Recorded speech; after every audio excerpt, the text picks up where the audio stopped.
Assalamualaikum warahmatullahi wabarakatuh. Anak-anak kelas 9 MTS Perguruan Mu'allimat yang kami banggakan, alhamdulillah kita bertemu kembali di program daring pertemuan minggu yang keempat. Nah, untuk pertemuan kali ini kita akan melanjutkan pelajaran yakni masalah bab muamalah. Namun sebelumnya, marilah kita berdoa, semoga apa yang kita pelajari ini bisa bermanfaat bagi kita semuanya dan bisa kita amalkan dalam kehidupan kita sehari-hari. Al-Fatihah. A'udzu billahi minasyaitonir rajim. Bismillahirrahmanirrahim. Alhamdulillahirabbil alamin. Arrahmanir rahim. Maliki yaumiddin. Iyyaka na'budu wa iyyaka nasta'in. Ihdinas siratal mustaqim. Siratal ladzina an'amta 'alaihim ghairil maghdubi 'alaihim waladdallin. Amin. Anak-anak sekalian, untuk bab muamalah yang akan kita bahas ini, kita ketahui bahwa yang dimaksud dengan muamalah itu adalah hubungan antar manusia.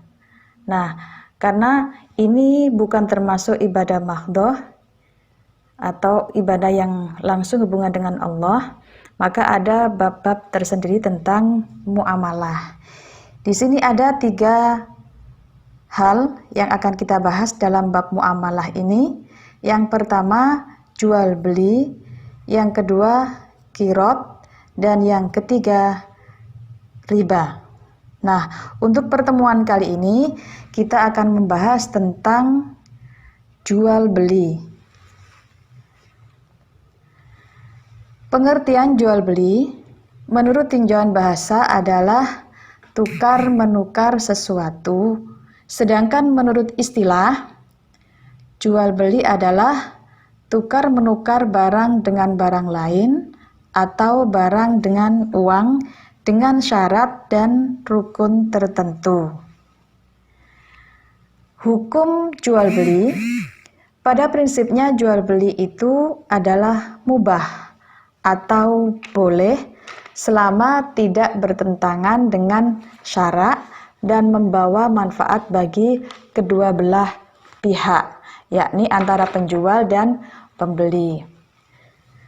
Nah, kemudian dasar hukum jual beli, salah satu dalil yang memperbolehkan untuk jual beli adalah dalam surat Al-Baqarah ayat 275. Ini ada penggalan ayatnya sebagai berikut. Bismillahirrahmanirrahim. Wa ahallallahu al-bai'a wa harramar riba. Yang artinya, Allah telah menghalalkan jual beli dan mengharamkan riba. Surat Al-Baqarah ayat 275. Kemudian rukun dan syarat jual beli. Rukun jual beli ada 4. Yang pertama penjual, yang kedua pembeli, yang ketiga ada barang atau uang, yang keempat ikrar atau akad. Sedangkan syaratnya bagi penjual dan pembeli, syaratnya harus sudah baligh dan mumayyiz, kemudian berakal sehat dan sama-sama rela. Itu syarat dari penjual dan pembeli.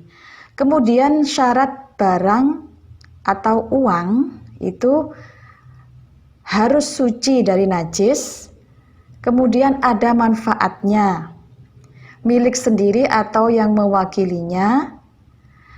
Kemudian barang dapat diserah terimakan dan barang tersebut harus jelas dan dapat diketahui oleh kedua belah pihak. Itu syarat barang atau uang. Nah, kemudian macam-macam jual beli. Nah, ada beberapa macam jual beli. Di sini ada 4 macam jual beli. Yang pertama dinamakan bai muqayyadah. Artinya jual beli dengan melakukan pertukaran antara dua barang yang berbeda. Jenis ini bisa disebut dengan sistem barter. Kemudian yang kedua, bai sarrofah. Artinya jual beli dengan melakukan pertukaran antara harga dengan harga, penggantian antara emas dengan perak, rupiah dengan ringgit, rupiah dengan dolar, dan sebagainya. Kemudian yang ketiga, bai salam. Artinya jual beli barang dengan harga yang disepakati tetapi dengan cara meminjamkan. Atau jelasnya, membeli barang dengan cara menangguhkan pembayaran. Contohnya, membeli rumah secara kredit. Nah, jual beli kredit ini disebut bai salam. Yang keempat, bai mutlak. Artinya, jual beli yang dilakukan dengan penggantian antara barang dengan harga dan dibayarkan tunai. Contohnya, membeli rumah dengan harga sebesar 50 juta rupiah. Nah, itu adalah macam-macam jual beli. Nah, dalam jual beli itu juga ada yang dilarang, tetapi ada yang sah, tetapi tetap dilarang oleh agama. Nah, jual beli yang terlarang dan jual beli yang sah hukumnya tetapi dilarang oleh agama itu apa saja? Kita lihat untuk jual beli yang terlarang. Nomor 1, jual beli gharar. Artinya jual beli barang yang di dalamnya ada unsur ketidakjelasan atau dikhawatirkan ada penipuan. Misalnya, jual beli ternak yang masih dalam kandungan. Kemudian yang kedua, termasuk jual beli yang dilarang adalah jual beli sistem ijon, yaitu jual beli hasil tanaman yang belum layak dipanen. Misalnya, menjual mangga saat masih berbunga. Kemudian yang ketiga, jual beli barang yang bukan miliknya atau barang tersebut belum dimiliki. Yang keempat, jual beli barang yang diharamkan, baik bentuk, jenis maupun kegunaannya. Misalnya, jual beli khamr, ganja, babi, darah, dan sebagainya. Nah, kemudian jual beli yang sah tapi terlarang itu antara lain, yang pertama, jual beli dengan harga yang melebihi harga pasaran. Ini sah tetapi terlarang. Kemudian yang kedua, jual beli yang masih ditawar orang lain atau masih dalam khiyar, maka dilarang. Yang ketiga, jual beli dengan menghambat penjual agar tidak sampai di pasar. Nah, jual beli dengan cara ini adalah dengan cara menghalang-halangi, sehingga yang memungkinkan para penjual atau pembeli belum mengetahui harga umum di pasaran. Itu poin yang ketiga. Kemudian yang keempat, jual beli dengan cara menimbun barang. Yang kelima, jual beli barang untuk maksiat. Dan yang keenam, jual beli dengan cara mengecoh. Nah, misalnya untuk contoh mengecoh, misalnya bagian atas atau permukaan tampak bagus, tetapi sebenarnya hanya bagian atas itu saja, sementara yang di bagian bawah atau dalamnya tidak sebagus yang di atas. Itu jual beli dengan cara mengecoh. Maka 6 poin ini tadi sebenarnya sah melakukan transaksi jual belinya, tetapi dilarang oleh agama. Nah, sekarang kita akan membahas tentang khiyar. Dalam istilah jual beli itu ada istilah khiyar. Apa yang dimaksud dengan khiyar?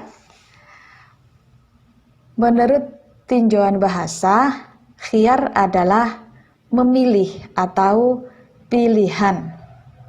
Sedangkan menurut istilah yaitu hak memilih atau meneruskan atau membatalkan akad jual beli. Hukum khiyar adalah mubah atau boleh. Sebagaimana sabda Nabi Shallallahu Alaihi Wasallam, "Anta bil khiyari fi kulli sil'atin, ibta'taha bil khiyari thalatha layalin." Yang artinya, engkau boleh khiyar dalam segala hal atau barang yang telah engkau beli selama 3 hari 3 malam. Itu adalah dasar hukum tentang diperbolehkannya khiyar. Khiyar ada beberapa macam. Yang pertama, khiyar majelis. Khiyar majelis adalah hak melanjutkan atau membatalkan sebuah transaksi selama penjual dan pembeli masih berada di tempat transaksi atau majelis. Nah, apabila keduanya sudah berpisah, maka khiyar tidak berlaku lagi. Itu yang disebut dengan khiyar majelis. Yang kedua, khiyar syarat. Khiyar syarat adalah khiyar yang di dalamnya ada syarat dari salah satu pihak, baik dari pihak penjual atau pembeli ketika akad jual beli berlangsung. Khiyar ini biasa disebut dengan garansi. Jadi jual beli dengan bergaransi termasuk khiyar syarat. Yang ketiga, khiyar aibi atau khiyar cacat. Khiyar cacat yaitu hak khiyar karena adanya cacat pada barang yang dibeli yang tidak diketahui ketika transaksi berlangsung. Nah, apa sih tujuan khiyar dalam jual beli? Tujuan khiyar dalam jual beli adalah pertama, penjual dan pembeli mempunyai kesempatan mempertimbangkan keputusan untuk tetap atau mengurungkan menjual atau membeli barang. Yang kedua, menghindari kemungkinan adanya kekecewaan atau penyesalan di kemudian hari. Kemudian yang ketiga, menciptakan kebaikan atau kemaslahatan bersama. Demikian bahasan singkat tentang jual beli dan khiyar. Anak-anak bisa merangkum materi yang telah Ibu sampaikan tadi di buku catatan. Nah, insya Allah pada pertemuan tatap muka akan kita bahas bersama. Terima kasih atas segala perhatian dan mohon maaf apabila ada kekhilafan dan kekurangan. Wassalamualaikum warahmatullahi wabarakatuh.